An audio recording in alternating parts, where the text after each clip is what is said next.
Hello everyone. आप सभी का स्वागत है इस यूट्यूब प्लेटफॉर्म पे। और आज के इस वीडियो पे हमारा जो फोकस एरिया है डिस्कशन का, वो हमारा स्पेसिफिक एक्सक्लूसिव टू मेंस रहेगा। पहला।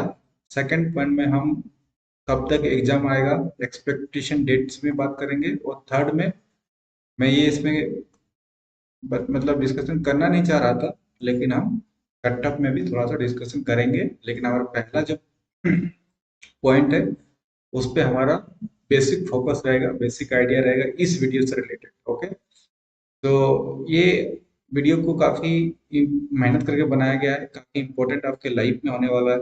जो भी आप जेपीएससी का एस्पेरेंट है, इस एग्जाम का नीड क्या है, आपका कंटेंट से रिलेटेड, एग्जाम का सामग्री से रिलेटेड ये वीडियो है। तो वीडियो को बिल्कुल एंड तक देखना, इसमें आपको बहुत कुछ सीखने को मिलेगा।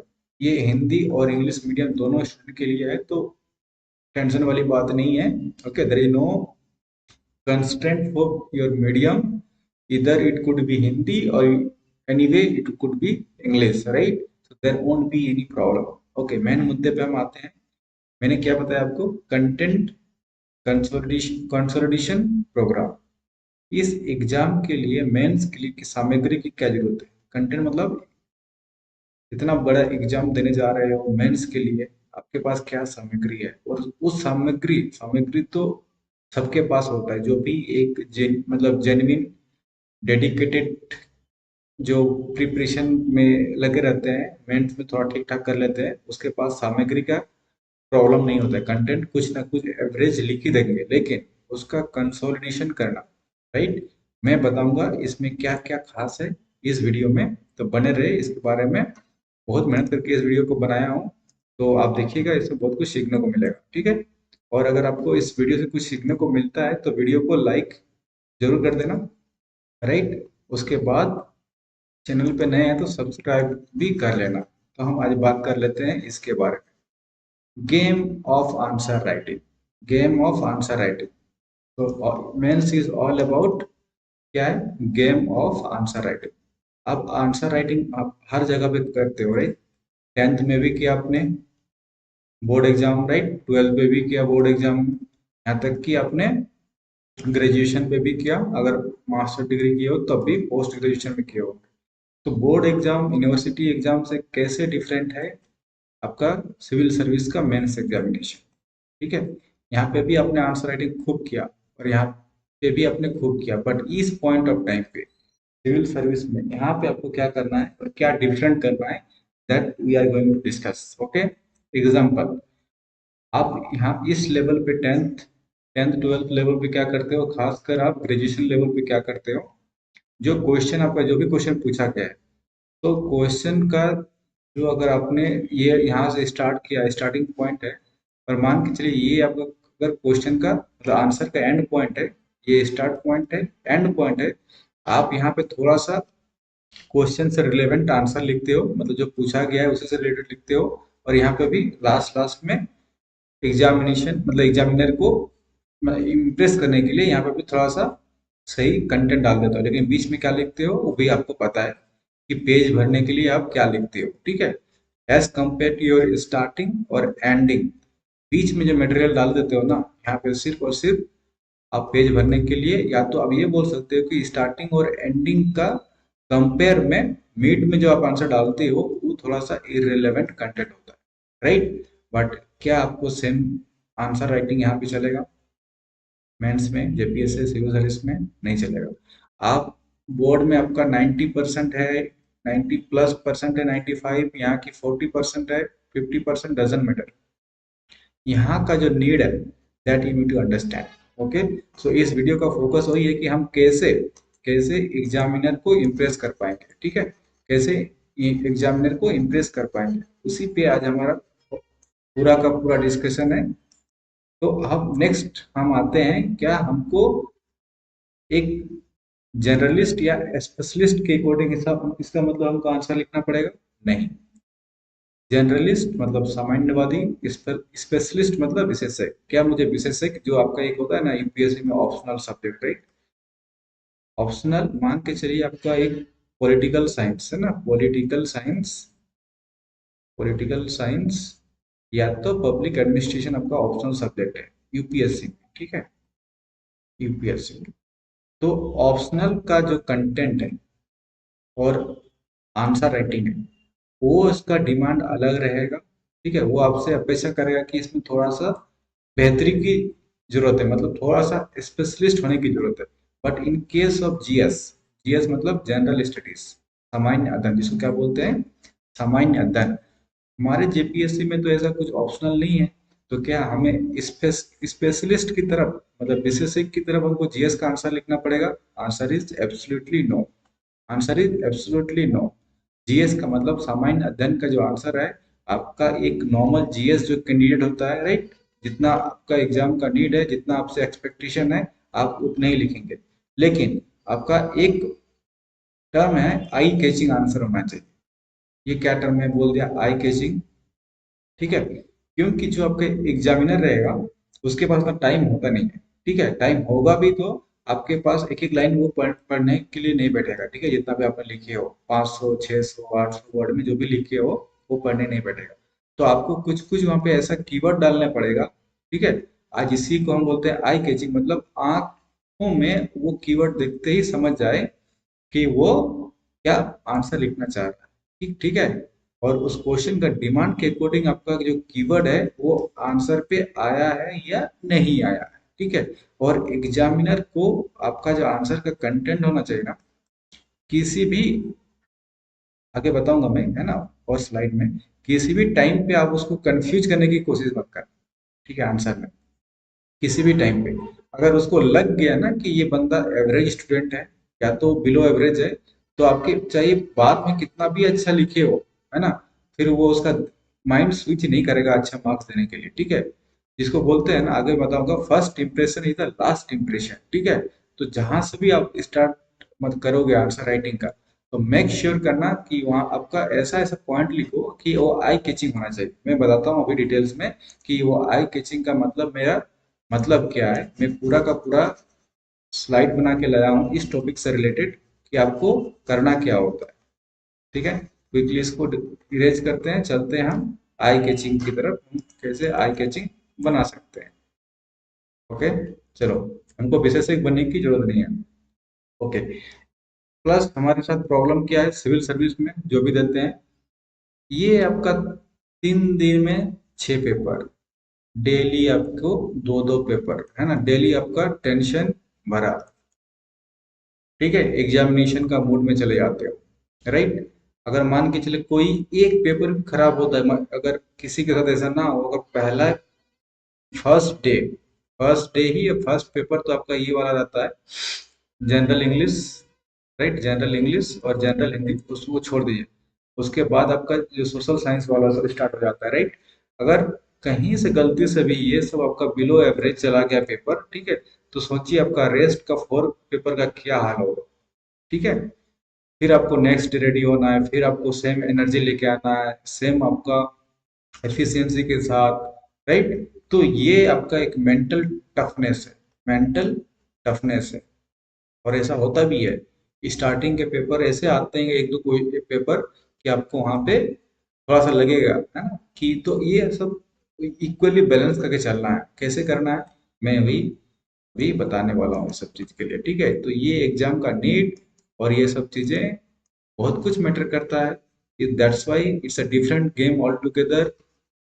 It's not a university exam और ये आपका बोर्ड एग्जाम नहीं है, इसीलिए मैंने आपको बताया। तो कैसे करें इस एग्जाम का हम मेंस का प्रिपरेशन, देखिए, ये इसमें बताने की जरूरत नहीं है आपका, paper 1 paper 2 paper 3 paper 4 paper 5 paper 6 में क्या क्या है ना, ये आपको पता हो गया। अब यहाँ पे हमारा गेम शुरू होता है। देखिए, एग्जाम, कोई भी एग्जाम होता है वो आपका बेसिकली होता क्या है, रिलेटिव एग्जाम होता है। मतलब आप दूसरे से आपको अच्छा करना होता है, just perform better than others, right, better than others, मतलब दूसरे से आपको बेटर परफॉर्म करना है। कैसे करना है दूसरे के कंपेयर में, आप ऐसा सोचो कि मान के चलो कि क्वेश्चन आपको आंसर में, मान के चलो 4 आंसर लिखना है, राइट, 4 क्वेश्चन का आंसर लिखना है। और आपका यहाँ पे जेपीएससी में क्या रहता है, ऑप्शन देकर आता है ना, कि किसी दो में एक को करना रहता है इस टाइप से, फिर एक सेक्शन में किसी दो में एक करना रहता है, फिर इसका और में देख रहेगा दो में किसी एक को करना है, इस टाइप से देख रहता है। तो आपको ऐसा ये करना है ना, जो अनकॉमन है। मान के चलिए, फॉर एग्जांपल देता हूँ, अगर प्रियम्बल का क्वेश्चन है एक, ठीक है, प्रियम्बल एक बेसिक क्वेश्चन हो गया, ये मतलब क्या हो गया, कॉमन क्वेश्चन हो गया, इसमें सबको ही कुछ ना कुछ लिख ही देंगे। ठीक है, तो अगर सबको ही कुछ ना कुछ लिख ही देंगे, एक एग्जांपल देता हूँ, तो क्योंकि सबने प्रियम्बल से ही शुरू किया होता है पढ़ना, और वहीं से अगर आप ही पढ़ते हो, तो ऐसे को क्या करो ना, अगर आपके पास सेकंड वाला का, अगर फॉर एग्जांपल सेकंड क्वेश्चन इसका और में दे दिया, एग्जाम्पल की तरफ बोल रहा हूँ कि ये पब्लिक इंटरेस्ट लिटिगेशन, ठीक है, पब्लिक इंटरेस्ट लिटिगेशन का पीआईएल से क्वेश्चन दे दिया, ठीक है, एग्जाम्पल में बता रहा हूँ। और इसके कंपेयर में, प्रीएम्बल के कंपेयर में, ये आपका अनकॉमन टॉपिक हो गया, राइट। तो अगर आपका कंटेंट यहाँ पे रेडी है, यहाँ पे रेडी है, तो मैं तो बोलूंगा कि आप इस पे जंप कीजिए, ठीक है। अगर आपको पता है कि दोनों में मेरे को दोनों आंसर आता है, तो जो कॉमन है ना, उसको आपको नहीं टच करना है। रीजन क्यों बताता हूँ, क्योंकि जो कॉमन पे आप जाएंगे, है ना, कॉमन क्वेश्चन पे, तो यहाँ पे आपको सब कोई आंसर लिखेगा, तो आप वहां से कुछ ऐसा पॉइंट डाल नहीं पाएंगे कि ताकि आपको वहां पे एज मिल सके, राइट। एज नहीं मिल पाएगा, एज नहीं मिल पाएगा, तो फिर आपका वही एवरेज मार्क्स होगा, ठीक है। और मैंने आपको क्या बताया कि जब हमको एक दूसरे से परफॉर्म बेटर करना है, मुझे आधा मार्क्स से ज्यादा चाहिए, एक मार्क्स से ज्यादा चाहिए हर क्वेश्चन पे, लेकिन दूसरे से ज्यादा चाहिए, पॉइंट है मेरा यही, ठीक है। तो ऐसा क्वेश्चन या चुनो सिलेक्ट करने के लिए कि दूसरे से बेटर, हाफ मार्क्स से ज्यादा बेटर मिले, जितना ज्यादा मेरे को मार्क्स मिलेंगे दूसरे से अलग, उतना बेटर है। बट अगर जनरल क्वेश्चन को टच कर लिए ना, तो आप क्या ही यूनिक कर लेंगे उसमें, राइट। तो कोशिश कीजिए, अगर इसके पास आपके पास लगता है कि यहाँ पे भी सॉलिड पॉइंट है, तो आप इसमें भी जा सकते हैं, इससे कोई मतलब नहीं है, हार्ड एंड फास्ट रूल नहीं है कि आपको इसी पे जाना है। तो ये सब आपको टेक्निक है ना, एग्जाम करेक्ट करने का टेक्निक है, मैं बताऊंगा ये सब डिटेल्स। और तो ताकि आपको क्या करना है, हर एक एक मार्क्स, आधा मार्क्स, ठीक है, 2 मार्क्स हर क्वेश्चन पे आपको लेके चलना है एज। तो इसका कहने का मतलब मेरा यही था, राइट, इसमें इस पॉइंट में उसके बाद आपको क्या करना है वो भी बताता हूँ। तो इसीलिए आपको बहुत ज्यादा मार्क्स लाने के लिए सोचना नहीं है, ठीक है, कि कंटेंट क्या देना है। आप इतना सोचो कि सामने वाला क्या क्या लिख सकता है, और मैं ऐसा क्या लिखूं कि उससे के कंपेयर में मुझे ज्यादा मार्क्स मिले। आपका फोकस ये होना चाहिए, राइट। अब हम नेक्स्ट पॉइंट की तरफ चलते हैं। नेक्स्ट पॉइंट में हम आते हैं, ओके, इसी की मैं बात कर रहा था। तो जो इम्प्रेस है ना, एग्जामिनेशन, एग्जामिनर को इम्प्रेस करने के लिए first impression is the last impression. तो आप जो भी आपका आंसर है, ठीक है, तो आप लिखने की कोशिश करो उस क्वेश्चन को, है ना। मान के चलिए आपका पहला ही, जैसे कि दो क्वेश्चन है ना ऑप्शन में, पहला और में दूसरा, तो इस दोनों में जो भी पहला आपको लगेगा कि इसका बेटर कंटेंट हो सकता है, कि इसका बेटर कंटेंट हो सकता है, और यहाँ से आप जो भी बेटर है आपका कंटेंट के हिसाब से, प्रिपरेशन के हिसाब से, राइट, वहां से स्टार्ट कीजिए। प्लस आपको करना क्या है यहाँ पे, एग्जामिनेशन को किसी भी स्टेप में उसको फुल करने की कोशिश ना करें, है ना, उसको माइंड को डाइवर्ट करने की मत कोशिश ना करें। कहने का मतलब है कि आप जिस फ्लो पे जा रहे हो ना, उसी फ्लो पे जाओ, फ्लो को मत करना, पहला पॉइंट। दूसरा पॉइंट क्या है ना, जो आप कॉलेज में करते थे, ठीक है, कॉलेज और स्कूल में, वो मत यहाँ पे करना। क्या कि आपको जो एक होता है कि पॉइंट को मेंशन करना, ठीक है, पॉइंट को मेंशन करना, और उसके बाद क्या होता है कि मेंशन के साथ उसको आप ड्रैग करने लग जाते हो उसका कंटेंट को, ठीक है, उसी चीज को बार बार रिपीटेड, मतलब घुमा फिरा के आप वहीं पे हो, ठीक है। कहने का मतलब मेंशन तो कर दिए, लेकिन अब उसी को हर तरफ से कुछ ना कुछ एंड रिजल्ट आ नहीं रहा है, आप उसी को खींचते जा रहे हो उस पॉइंट को। आपको वैसा नहीं करना है, राइट। वो बेवकूफ नहीं है जो आपका एग्जामिनर है, वो जो आपका कॉपी चेक कर रहा है। तो आप ये करो कि पॉइंट खाली मेंशन कर दो, दो चार लाइन का एक्सप्लेनेशन दे दो, और उसी से रिलेटेड, मतलब दूसरा डायमेंशन का पॉइंट में चला जाओ, है ना, दूसरा डायमेंशन में चला जाओ, फिर उसको मेंशन करो, फिर दो चार लाइन का, फिर आप नेक्स्ट पॉइंट पे चला जाओ। इसको भी खींचने की जरूरत नहीं है, ट्रैक करने की जरूरत नहीं है, ठीक है। तो उसको मैं बताऊंगा क्या करना है आपको, व्हाई एंड हाउ इंप्रेस करना है। तो मैंने जैसे बताया, कुछ आप फ्लो चार्ट टाइप से बनाओ, ठीक है, फ्लो चार्ट, आई कैचिंग, जैसे उसको लगे देखते से कि हाँ इसको कुछ आता है ना। और जो क्वेश्चन का डिमांड है ना, उसी के हिसाब से आंसर है। प्लस जो कीवर्ड है, कीवर्ड कीवर्ड को हाईलाइट करो। कीवर्ड का क्या मतलब होता है हाईलाइट का, मैं अभी नेक्स्ट पेज पे ही बताता हूँ। कहने का मतलब है आपको डेविएट नहीं करना है और किसी चीज को अननेसेसरीली ड्रैग नहीं करना है। ठीक है, मेंशन करो उसको, एक्सप्लेनेशन बहुत ज्यादा देने की जरूरत नहीं है। है ना, घुमा फिरा के अगर पॉइंट आपको नहीं आ रहे तो घुमा फिरा के उसी को चारों तरफ से लिखने की कोशिश मत करना। राइट। अब हम आते हैं नेक्स्ट पॉइंट पे कि हमारा जो फर्स्ट इंप्रेशन है इज अ लास्ट इंप्रेशन कैसे कर सकते हैं। ठीक है, जैसे कि मैंने बताया कि क्वेश्चन रिलेटेड कीवर्ड्स आपके पास रेडी होना चाहिए and highlight them and get the edge. Get the edge मतलब दूसरे के कंपेयर में। एग्जाम्पल के तौर पे मैं लेके आया हूँ, इसको कैसे इलोबरेट करेंगे। फॉर एग्जाम्पल, एग्जाम्पल के लेके आए, अगर आपका फिजिकल पॉलिसी से क्वेश्चन है, मान के चलिए इकोनॉमी का क्वेश्चन है ना, इकोनॉमी का क्वेश्चन है, हिंदी वालों के लिए भी है। राजकोषीय अगर नीति से क्वेश्चन आया तो सबसे पहले अगर आता है इस टॉपिक के क्वेश्चन, तो आपका जो पॉइंट होना चाहिए, जिसकी मैं बात कर रहा था, कीवर्ड, कीवर्ड ये सब आपका पॉइंट आंसर में होना ही चाहिए। मतलब इसके अलावा भी बहुत सारा हो सकता है, लेकिन जब आप इसको लिखेंगे कि फिजिकल पॉलिसी क्या होता है, मतलब राजकोषीय नीति, तो फिजिकल डेफिसिट रेवेन्यू, है ना, sorry physical deficit, revenue deficit ना, देन एफआरबीएम एक्ट, फिर आपका बहुत सारी चीज होते हैं। राइट। फिर आपका जो डेफिसिट वाला पार्ट है, रेवेन्यू वाला है, कैपिटल एक्सपेंडिचर है, सब लिख सकते हो। कहने का मतलब है सारा अभी बताने का टाइम नहीं है। जब ये सब टर्म लिखोगे ना, इसको अंडरलाइन करो। एफआरबीएम एक्ट लिखते हो तो इसको अंडरलाइन करो। ठीक है, फिजिकल डेफिसिट लिख के इसको अंडरलाइन कर दिए। तो अंडरलाइन जब कर देंगे ना, जो आपका एग्जामिनर है, जो जिसकी मैं बात कर रहा था कि आई कैचिंग, दिखते से लगता है अच्छा, इसके इस मतलब इस टॉपिक से रिलेटेड टर्म है, ये भी है, ये भी है, ये भी है, ओके इसको आता है, देन वो क्विकली देखेगा। प्लस ऊपर से आपने क्या किया, हाईलाइट कर दिया इस टर्म को। ठीक है, एफआरबीएम। तो ये सब होना ही चाहिए। जो भी आपका टॉपिक है, क्वेश्चन है, उससे रिलेटेड जितना टेक्निकल कीवर्ड है, टर्म है, उसका आंसर में होना चाहिए। ठीक है, हिंदी वालों के लिए देखो, राजकोषीय नीति है तो राजकोषीय घाटा, राजस्व घाटा, राजकोषीय उत्तरदायित्व और बजट प्रबंधन, एफआरबीएम, ये सब होना चाहिए। अगर आपका महंगाई से क्वेश्चन आ गया, ठीक है, महंगाई से क्वेश्चन आ गया मेंस में, इन्फ्लेशन से रिलेटेड, तो सब है ना, फिलिप्स कर पे जाएंगे।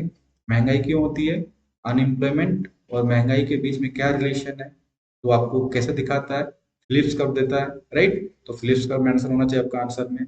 स्टैगफ्लेशन होना चाहिए, डिमांड पुल इन्फ्लेशन होना चाहिए, कॉस्ट पुश इन्फ्लेशन होना चाहिए, डब्ल्यूपीआई सीपीआई होना चाहिए। तो अगर इन्फ्लेशन से क्वेश्चन आता है तो आपका आंसर ये सब पॉइंट के बिना, इसके अलावा भी है, देर आर मेनी पॉइंट्स, इसके अलावा भी बहुत सारे पॉइंट्स है। तो मैं अभी जस्ट फॉर योर सैंपल, कि सैंपल में आपका क्या होना चाहिए, ये सब होना चाहिए आपका आंसर। ठीक है, Phillips curve, stagflation, demand pull inflation, cost pull inflation, WPI CPI. Right. तो फिजिकल पॉलिसी से आया तो इस टाइप का आपको कीवर्ड होना चाहिए। इन्फ्लेशन से आया तो ये सब कीवर्ड होना चाहिए। पॉइंट मेरा कहने का यही है, होल पॉइंट। और जितना ज्यादा ये सब टर्म का यूज करेंगे, है ना, उतना आपको बेनिफिट होगा। ऐसा नहीं कि आपने एक तरह से आपने ऐसे लिखना शुरू कर दिया, ठीक है, कि फिजिकल पॉलिसी ये होता है, उसमें गवर्नमेंट को इनकम होता है, कम होता है, ज्यादा होता है, कम होगा तो ये होगा, ज्यादा होगा। अरे उतना डिटेल्स में क्या क्यों जाना है? अब उसमें टेक्निकल जितना टर्म है, देखिए कि फिजिकल पॉलिसी क्या है। ठीक है, इसके बाद टर्म को इलोबरेट करना शुरू कीजिए। इम्पैक्ट क्या है मतलब उसका गवर्नमेंट का रेवेन्यू में, है ना, कैसे उसको बेहतर कर सकते हैं, उस पर जाइए। राइट, ट्रेडिशनल अप्रोच पे मत जाइए अभी। अब फिर नेक्स्ट अगर फिर बात करते हैं इकोनॉमी से, अगर बाहर जाते हैं हम, तो मान के चलिए आपका पॉलिटी का पार्ट आ गया ना, पॉलिटी का पार्ट आ गया, तो पॉलिटी में भी अगर क्वेश्चन आया फॉर एग्जांपल कि जुडिशियरी से, तो जुडिशियरी से अगर टर्म आएगा तो आप क्या लिखेंगे, जुडिशियल रिव्यू क्या होता है, इंडिपेंडेंस ऑफ जुडिशियरी, मतलब एग्जैक्टली यही सब टर्म आपको यूज करना है। कीवर्ड का मतलब क्या मैंने बताया, कीवर्ड का मतलब एकदम आई कैचिंग होना चाहिए, आई कैचिंग। ठीक है, आई कैचिंग। तो judicial review, independence of judiciary, judicial activism, collegium collegium system. Right. उसके बाद एनजीएससी के जो आपका विवाद हुआ था, वापस में बाद में गवर्नमेंट को वापस लेना पड़ा, कोलिजियम सिस्टम और एनजीएससी सिस्टम। तो जुडिशरी से क्वेश्चन आता है तो आपको ये सब में जाना पड़ेगा। Judicial review, independence of judiciary, judicial activism, collegium system, ये सब आई कैचिंग वर्ड है। देख के ही समझ में आ जाएगा कि हाँ इसने पढ़ा है। ठीक है। और ये यहाँ पे जैसे बताया कि हर ये सब कीवर्ड को हाईलाइट करते जाओ, और आधा नंबर, एक नंबर, है ना, दो नंबर, दूसरे के कंपेयर में हर क्वेश्चन में एज लेते जाओ। राइट, तभी आपका मेरिट में नाम आएगा। कहने का मतलब यही है। फॉर एग्जाम्पल डेमोक्रेसी से लिखने के लिए आएगा, तो डेमोक्रेसी से जब भी आएगा तो क्या क्या डेमोक्रेसी का टर्म आता है? Rule of law, right, direct democracy, representative democracy, universal adult franchises, right, strength strengthen democratic legitimacy, मतलब डेमोक्रेटिक वैल्यू को लेजिटिमेसी को हम कैसे और हम ये बढ़ा सकते हैं, कैसे स्ट्रेंथ कर सकते हैं। तो कहने का मतलब है कि जिस टर्म से पूछा गया है ना, टॉपिक से, उससे रिलेटेड आपको सोचना पड़ेगा कीवर्ड क्या क्या हो सकता है। मेरा पॉइंट यही था। और जैसे मेंस आई मीन पीटी का रिजल्ट शुरू होगा, है ना, पीटी का रिजल्ट मतलब जैसे ही शुरू इन द सेंस जैसे ही आपका आ जाता है, राइट, सॉरी, पीटी का रिजल्ट जैसे आपका डिक्लेयर हो जाता है, उसके बाद हम एक मेंस का प्रोग्राम लाने वाले हैं। तो उसमें मेंस का स्पेसिफिक जो प्रोग्राम इस टाइप के टॉपिक, है ना, मैं आपको ये पूरा का पूरा कोर्स नहीं कराने वाला हूँ, क्या ना, कि आप प्रियम्बल क्या होता है, right, why need to DPSP, वैसा नहीं, बेसिक वाला नहीं, वो आपका फाउंडेशन कोर्स जाता है, फाउंडेशन कोर्स नहीं।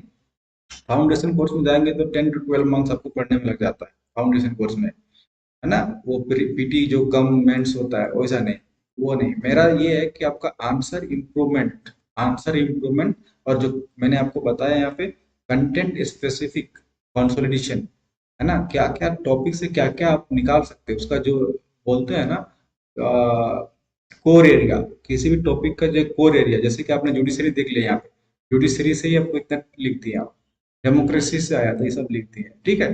हिंदी वालों के लिए न्यायपालिका से क्वेश्चन, तो न्यायिक समीक्षा, न्यायपालिका की स्वतंत्रता, न्यायिक सक्रियता, कोलेजियम प्रणाली, लोकतंत्र के लिए, है ना, कानून का शासन, प्रत्यक्ष लोकतंत्र, प्रतिनिधित्व लोकतंत्र, सार्वभौमिक वयस्क मताधिकार, लोकतांत्रिक वैधता आदि को मजबूत करना। तो होल पॉइंट इज, आपको इस अप्रोच के साथ आपको मेंस की प्रिपरेशन करना है, मतलब कम टाइम में, क्योंकि आपके पास टाइम कम है ना, उसी को देखते हुए मैं ऐसा एक प्रोग्राम डिजाइन किया हूँ। आपका कैसा रेस्पॉन्स आता है उसके अकॉर्डिंग मैं इसको प्लान को एग्जीक्यूट करने की कोशिश करूंगा। और ये दोनों हिंदी और इंग्लिश मीडियम पे होगा, हिंदी प्लस दोनों के लिए, ठीक है, इस टाइप का ट्रांसलेशन होगा, हिंदी प्लस इंग्लिश मीडियम, ठीक है, दोनों मीडियम। और आपका जैसे ही आपका पीटी का रिजल्ट आ जाता है, डिक्लेयर होता है, ठीक है, अब उस मेंस को इस फ्रेमवर्क के अकॉर्डिंग हम कोशिश करेंगे। और डेली आपका 1.5 आवर्स से लेकर 2 आवर्स का सेशन होगा। और इस टाइप का मतलब डायरेक्टली एकदम आई कैचिंग पॉइंट पे ही हमको जाना है, हमको इधर उधर बात ही नहीं करना है ना। जिसकी मैं बात कर रहा था कि फाउंडेशन जो कोर्स होता है ना, कि जनरल हम इंडिया वेरी सिविलाइजेशन से अगर मान के चलिए पढ़ रहे हैं हिस्ट्री से, ठीक है, कहाँ क्या होता है, कहाँ क्या पाया जाता है, राइट, मोहनजोदड़ो, तो आपका हड़प्पा सभ्यता कब हुआ, क्या हुआ, उस सब पे जाना ही नहीं है। अब उसका टर्मिनोलॉजी पे से दे जाओ, उसमें सीधे लिखो स्नानघर, ठीक है, ठीक है, उसके बाद आपको लिखो, एग्जांपल दे रहा हूँ, ठीक है, जो आपका मॉडर्नाइजेशन जो था, ठीक है, उसका फिर जो आपका ये था ट्रेड वाला, ये सब में आ जाए एग्जाम का, उतना बेसिक में आपको जाना ही नहीं है। जहाँ पे आपको देख के लग जाएगा, अगर स्नानघर लिख दिया आपने, अन्ना घर लिख दिया आपने, ठीक है, तो आपको उससे क्या समझ में आएगा कि नहीं उसने पढ़ा है। और जो आपका जो कोर पॉइंट है, फोकस पॉइंट, उसमें तो आपने लिख दिया, उस पर डायरेक्टली लिख दो कि किस नदी के कौन सा सभ्यता पाया गया है ना, वो सब भी लिख दो। तो कहने का मतलब है डायरेक्टली उसका कोर एरिया को हिट करो, है ना, उस टर्म को, क्वेश्चन को देखो और उसके सीधे कोर पे जाओ, डायग्राम देखो, हाईलाइट करो, सब टेक्निक बताऊंगा मैं सर। तो ये एक बेसिक लेक्चर था कि क्या क्या हो सकता है और क्या क्या हम कर सकते हैं। और हम फॉर एग्जाम्पल के लिए जाते हैं अभी। फॉर एग्जाम्पल हमने पब्लिक एडमिनिस्ट्रेशन का फॉर एग्जाम्पल देख लिया, ठीक है। अगर यहाँ पे हर में लिखा है कि इम्प्रेस एग्जामिनर, उसके पास टाइम नहीं है, सिर्फ कीवर्ड को देख के ही उसको इम्प्रेस करना है, राइट।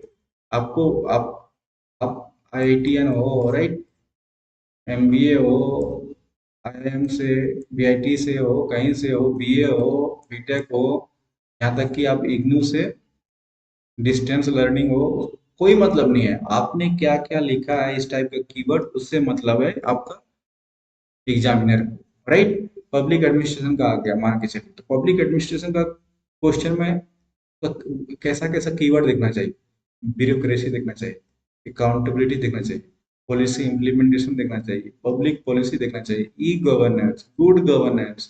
तो ये सब क्या है, तो ये सब अगर मान के चलिए आपने कुछ भी नहीं पढ़ा एग्जाम्पल, अगर जितना मैं बता रहा हूँ उसको फॉलो कर लेंगे ना आप, ये सब टर्म का लिख देंगे, तो मान के चलिए पब्लिक एडमिनिस्ट्रेशन का अगर मैंने 2 क्लास ले लिया फॉर एग्जाम्पल, 2 क्लास में कुछ कुछ इस टाइप का कीवर्ड दे दिया, कीवर्ड दे दिया।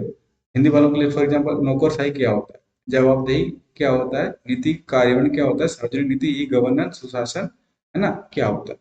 अगर ये सब टर्म खाली याद रख लिए ना, तो आपका तो 70% आपका काम ऐसे ही बन गया।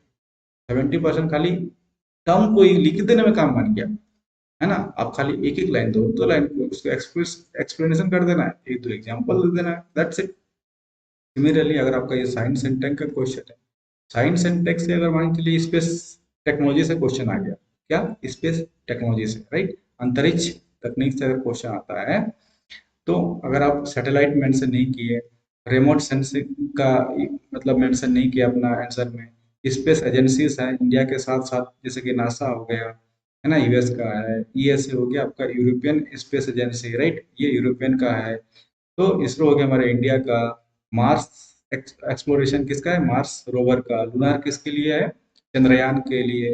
तो डायरेक्टली आप दे रहे हैं, कहाँ पे हिट कर रहे हैं आप उसका, उसका क्वेश्चन का डायरेक्टली जो आपका जड़ है ना, जड़ पे ही क्वेश्चन का आप लिख कर दे रहे हैं। अगर स्पेस टेक्नोलॉजी से आए तो इस सब के अलावा क्या आता है स्पेस, राइट। तो आप हिट कहाँ पे कर रहे हैं, डायरेक्टली क्वेश्चन का जड़ पे। तो यही हमारा मेन उद्देश्य था कि मैं आपको बताने का कि पीटी का वेट कीजिए रिजल्ट का, ठीक है।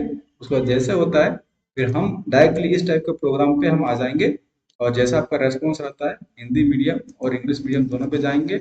अब बात कर लेते हैं थोड़ा सा, ये था हमारा जो आज का प्लान था, मैंने आपको बता दिया। इसके बाद जो है आपका कि भाई पीटी का रिजल्ट आ कब रहा है, तो देखो पीटी का रिजल्ट आना तो था इस वीकेंड तक, मतलब आपका संडे तक आना था, राइट। लेकिन बीच में इन्होंने क्या किया कि रिवाइज्ड, री रिवाइज्ड बोल लो, रिवाइज नहीं, री रिवाइज्ड मतलब फिर से रिवाइज कर दिया। अब उसके अकॉर्डिंग फिर से उसको कॉपी को चेक करना पड़ेगा, राइट, अपडेट करना पड़ेगा, ओएमआर को अपडेट करना पड़ेगा। तो उसमें आप कितना टाइम लग सकता है वो तो जेपीएससी जानता है, तो अदरवाइज इस संडे तक आ जाना चाहिए था। अगर ओएमआर को अपडेट करने में अगर बहुत ज़्यादा टाइम नहीं लगा, तभी इस संडे तक देखो आने की उम्मीद है, नहीं तो नेक्स्ट वीक कभी भी हम एक्सपेक्ट कर सकते हैं कि आ सकता है नेक्स्ट वीक। और जैसे ही नेक्स्ट वीक में आ गया तो फिर आपका हार्डली 2.5 to 3 मंथ्स आपको देगा मेंस के लिए। और मेंस में 2.3 में अगर आप 2.5 to 3 मंथ्स में सिलेबस के अकॉर्डिंग जो ट्रेडिशनल तरीका होता है उसमें जाएंगे तो आप सिलेबस ही कंप्लीट नहीं कर पाएंगे। तो हमको क्या करना है, हमको अ, मतलब थोड़ा सा दूसरे से अलग करके ये करना है, smart study plus focus study. And ये कीवर्ड जो टेक्नोलॉजी है ना, कीवर्ड वाला टेक्नोलॉजी मैं आपको पूरा गाइड कर दूंगा, इस कीवर्ड टेक्नोलॉजी में क्या क्या करना है, इसके हिसाब से हम आगे बढ़ेंगे। तो होप आपको वीडियो पसंद आया होगा। ये पीडीएफ चाहिए तो हमारा टेलीग्राम ज्वाइन कर लीजिएगा, और टेलीग्राम में पीडीएफ भी मिल जाएगा। और वीडियो को पसंद आया तो लाइक कर दीजिए और चैनल को सब्सक्राइब कर दीजिए, ठीक है। रिजल्ट आने ही वाला है, ज़्यादा टाइम नहीं है। और कटअप के बारे में क्या बात कर लें यार, कटअप तो कोई एक रैंडम तुक्का मैं बोल सकता हूँ यार, इसको कटअप कोई डिसाइड नहीं कर सकता है, इतना जाएगा उतना जाएगा। किसी का तुक्का बैठ गया सही तो बोलेगा देखा मैंने बोला था। अब कितना जानता है यार, बहुत सारे डिपेंड करता है फैक्टर। बाकी लोगों ने कितना अटेम्प्ट किया है सबका, क्योंकि ये एक एवरेज निकलेगा ना, तो सब बाकी ने कितना अटेम्प्ट किया है, और उसके सीट के हिसाब से पीटी का 15 टाइम्स और निकालना होता है, राइट। तो देख लेते हैं, टाइम तो ज़्यादा बचा है नहीं। तो होप आपको ये वीडियो पसंद आया होगा, राइट। तो वीडियो को लाइक और चैनल को सब्सक्राइब कर दीजिएगा। मिलते हैं आप नेक्स्ट वीडियो में किसी, जैसे कि मैं आपको पब्लिक एडमिनिस्ट्रेशन इकोनॉमी पढ़ाता हूँ, राइट, तो उस वीडियो में मिलता हूँ। जो मुझे बताना था मैं आपको बता दिया हूँ। तो होप आपको ये फ्रूटफुल आपका लगा होगा, right. So thank you so much.